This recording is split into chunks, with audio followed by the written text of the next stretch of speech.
ലോകത്തിലെ ഏറ്റവും ശുദ്ധ മനസ്സുള്ളവർ ആരാണ് എന്ന് ചോദിച്ചാൽ അത് നാടകം കാണാൻ വേണ്ടി വന്നിരിക്കുന്നവരാണ് എന്നാണ് ഞാൻ ഉറക്കെ പറയുക. അതിന് മറ്റൊന്നുമല്ല, നാടകം ഒരു ലൈവ് ആർട്ടാണ്, ഒരു അപ്പോൾ സംഭവിക്കുന്ന ഒരു കലയാണിത്. എത്ര തന്നെ പ്രാക്ടീസ് ചെയ്താലും എത്ര തന്നെ റിഹേഴ്സൽ ചെയ്ത് കഴിഞ്ഞാലും ആ സമയത്ത് പിന്നെ സംവിധായകനോ ഒന്നുമില്ല. ആ നടനാണ്, ആ നടന്റെ കയ്യിലാണ്, നടന്റേതാണ് നാടകം. പിന്നെ കാണാനിരിക്കുന്ന കാണികളും മാത്രമാണ്. ഈ രണ്ട് ടീം തമ്മിലുള്ള ഒരു കളിയാണ് സത്യത്തിൽ നാടകം.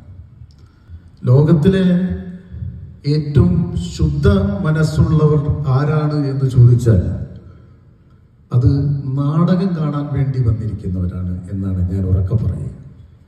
അതിന് മറ്റൊന്നുമല്ല, നാടകം ഒരു ലൈവ് ആർട്ടാണ്, ഒരു അപ്പോൾ സംഭവിക്കുന്ന ഒരു കലയാണിത്.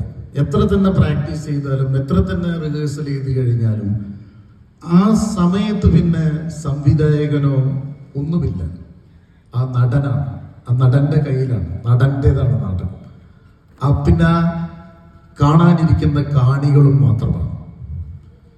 ഈ രണ്ട് ടീം തമ്മിലുള്ള ഒരു കളിയാണ് സത്യത്തിൽ നാടകം. ലോകത്തിലെ ഏറ്റവും ശുദ്ധ മനസ്സുള്ളവർ ആരാണ് എന്ന് ചോദിച്ചാൽ അത് നാടകം കാണാൻ വേണ്ടി വന്നിരിക്കുന്നവരാണ് എന്നാണ് ഞാൻ ഉറക്കെ പറയുക. അതിന് മറ്റൊന്നുമല്ല, നാടകം ഒരു ലൈവ് ആർട്ടാണ്, ഒരു അപ്പോൾ സംഭവിക്കുന്ന ഒരു കലയാണിത്.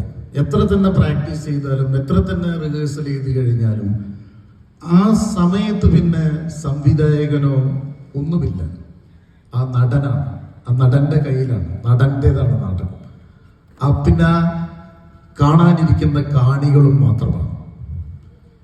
ഈ രണ്ട് ടീം തമ്മിലുള്ള ഒരു കളിയാണ് സത്യത്തിൽ നാടകം.